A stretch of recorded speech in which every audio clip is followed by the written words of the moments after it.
Hi, this is Destiny from Desfix and welcome back to another video in the hotel management system using Django. In this one, we're going to go ahead and finally work with creating a new JQuery function that will be able to grab all the data that we have constructed and compiled in the last video and send it over to the function that we wrote in the last two videos. That is what we'll be doing. Hopefully you will enjoy the video and learn something new. The very first thing will be to open up my code editor. I can close up all this now. I don't need any of this any longer. So in the static scripts, I will create a new custom js.js file. And in case you don't have the source code, you can as well create this wherever you want in your static file, in your static folder I meant. Now let's start off by checking if we have jQuery imported over here. I will just type out jQuery. And as you can see, we have the jQuery CDN here. Okay. And in case you don't have the jQuery CDN, just type this out. In the script tag, in the source attribute, add https://code.jQuery.com/jQuery-3.6.0.main.js, and that should get jQuery for you. Now, after you've done this, let's firstly check if our jQuery file has been successfully initialized. I will say document.ready. And I will create a new function in here. And let me start off by login connected. Okay, so when we log this, now in the index HTML, we want to make sure to bring in this jQuery file. Actually, that should be in base. In base HTML, we want to make sure to put in that jQuery somewhere here. Not jQuery, okay? I mean the custom JS file that we wrote. We want to actually put it here. I will say source should be equal to, then in a static tag, call scripts slash, then what is it called? Custom JS slash custom.js. And with this now, let's go ahead and reload our page. Firstly, I will open up the terminal and reload this page. Then you can see connected. So that means it's working well. Now I will get back here and get rid of this connected. Let's start off by creating a new add to selection function. So for this one, I will say $. On click of add to selection button. So that means we have to create this in the room detail. So I want you to open up the template hotel room type detail. This is add to selection. Now in this class over here, I want you to add this. So by adding that, that's pretty much everything that we need. Now we will be able to send that over to custom JS as soon as we click on this. So when we click on that, let's just say dots on click, and over here we create a function and let's log clicked. So with this now, I will reload this page and click on this again. See, clicked. Now we want to be able to grab the ID of whatever product that we clicked on, not products, whatever room that we clicked on.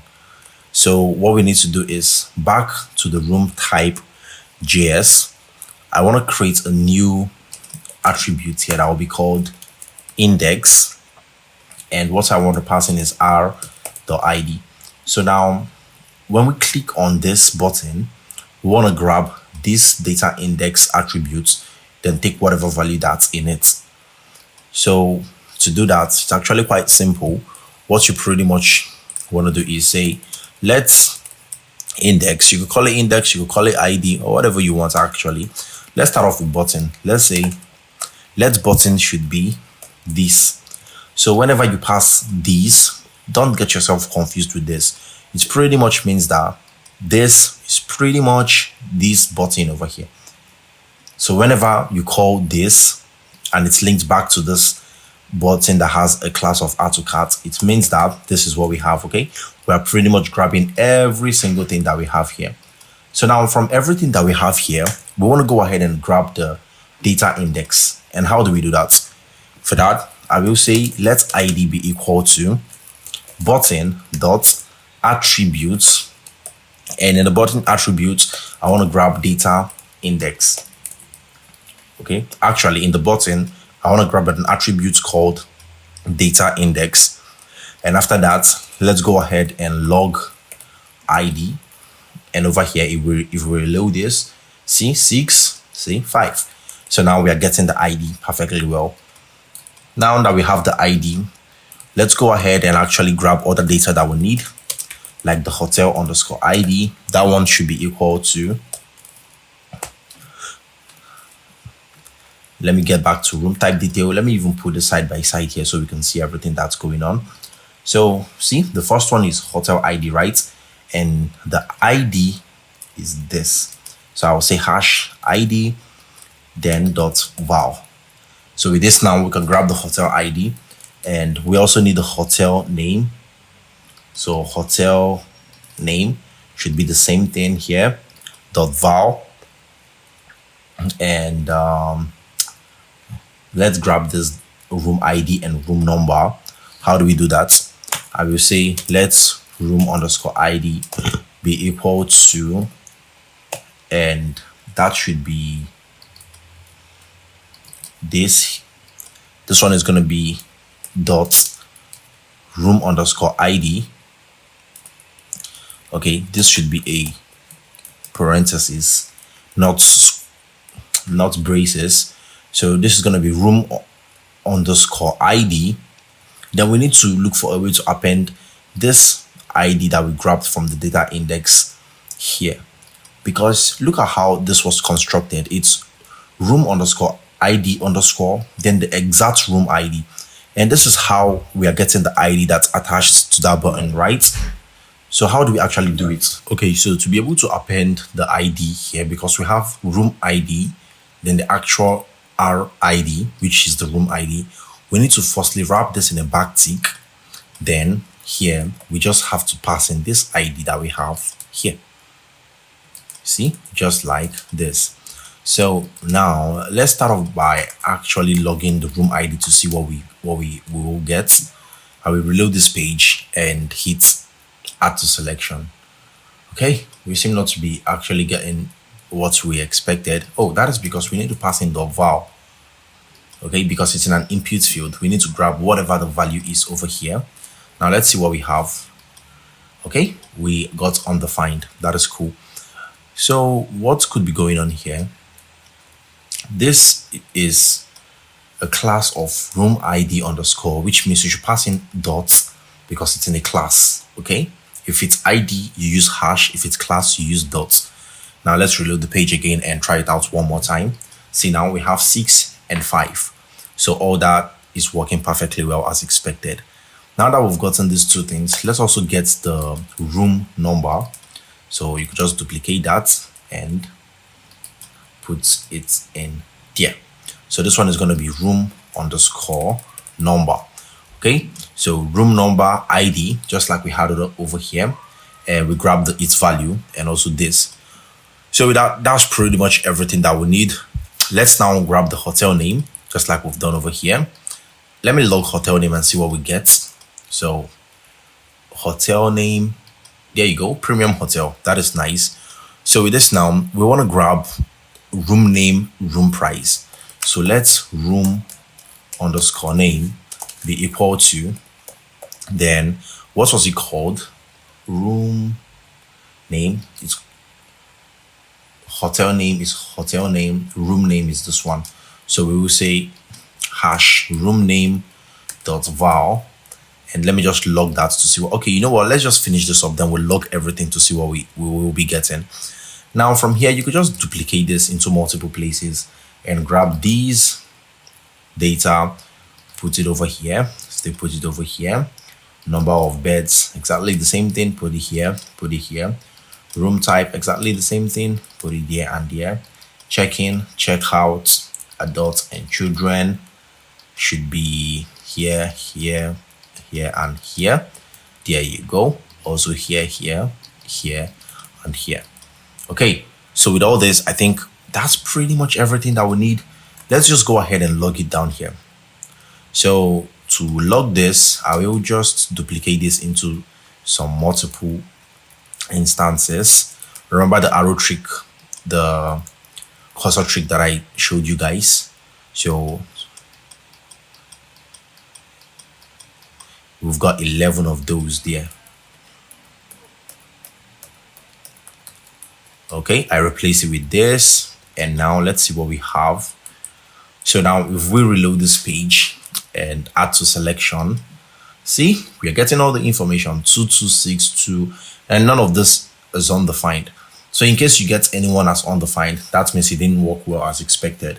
Okay, but as you can see, we don't have any as undefined, which means everything is working perfectly well as we'd expect.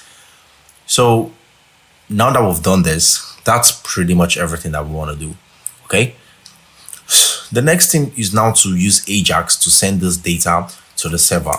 So I will say $Ajax, and the first thing is what URL do we want to send to. It's gonna be /booking/. Then let's reconfirm what the URL is again. In the booking app URLs py, I called it add to selection /. So bookings, because we have bookings over here, /add to selection. Okay, so after you've done that, that one is out of the way. We also need to now pass in the data type. So data type is JSON. Okay, for now we can skip the data type and just pass in the data. So the data now will be exactly key and value. So this is what I want you to do. Remember in the booking add to selection, the one that we have over here, I will put this side by side. We have these keys, right?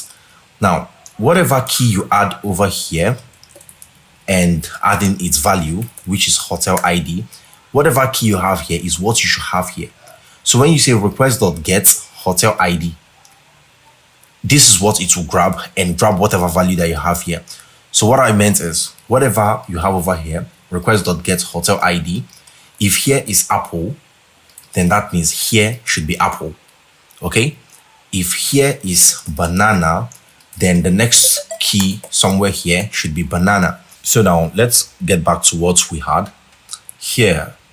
I will get back here. We have hotel ID, so this key is this key here, and this one here is pretty much this one here.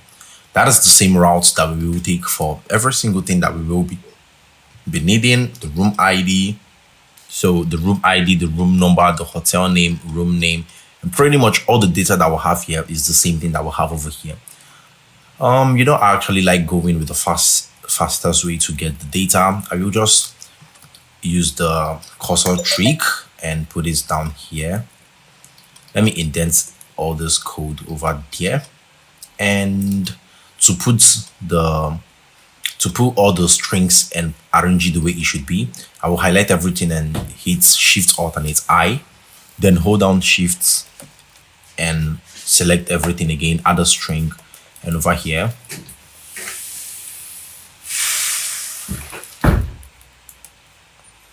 then add a comma. Okay, as you can see, this is now working as expected. So now that we've done all this, that's pretty much everything that we want. After you've sent a data over to the server, we are missing one more thing, which is the ID. So this ID here, we want to pass it in. Okay, and after that, I think that's pretty much everything that we need. We have the room ID, we have the hotel ID, we have the room name, the room number, the hotel name, the number of beds, the room price, the checkout, check-in, adults and children. Okay, I think that should be it. Now we need to, let's pass in the data type over here. Our data type is JSON. And before send, let's create a function. So while the data is still being sent, we want to do something. Let's start off by pretty much logging, sending data to server. Okay, and when the data has been sent, let's then create a success function.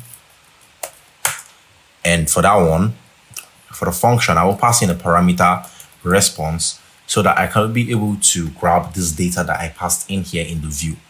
So let me start off by logging response. Okay, and with all this, guys, we should be done. Let's just reload this and try it out one more time. So you reload this, you click on one of this. Okay, we have an issue. You say sending data to server, and then it throws this bug over here. It says it couldn't get room type. There is no key called room type. You see, obviously we don't have that, but over here you can see that we have room type. So how do we grab the room type? Let's start off by looking at the template room type detail and look at where we actually assembled all the data that is to be sent.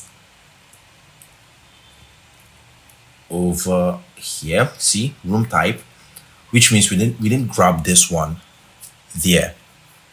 So over here now, I will duplicate one of this and pretty much grab room type, and this should be room type. And you want to make sure to pass in this room type to the data that will be sent to the server. Okay, so when you've done this now, reload your page one more time. Reload your page and add to cart. See, now it says sending to data and it returns some response, which means it has actually added successfully. Now look at this. Data shows all the data that we now have. See, hotel ID2, hotel name, premium hotel, room name, luxury. Now it has added this one hotel to the session, right? And it's returned fruits, banana, name, destiny, francs, which were these unnecessary things that I actually returned here. Just to show you guys how things works, I will get rid of it now. And you can see that it also returned total selected item, which is 6. Okay, I hope that makes sense. So now that's okay, that's not total selected item 6. Please wrap this in a len. That's the issue. This 6 is just an ID. Okay, we've just added 1, so how should it be 6? So after all that, I will reload the page. After wrapping this in a len, reload the page and click on this again. Now see, it sends the data and the total selected item as 1. Click on the second one. See, 2. Now if you keep clicking on this, see, it doesn't add up to 3 or 4. That's because right now we just have 2 total items in our session. And if you open up the data, you will even see that we have 2 array here, IDs 5 and 6. That is pretty much it for the video. You can see now that we can successfully add data to the session and it saves perfectly well.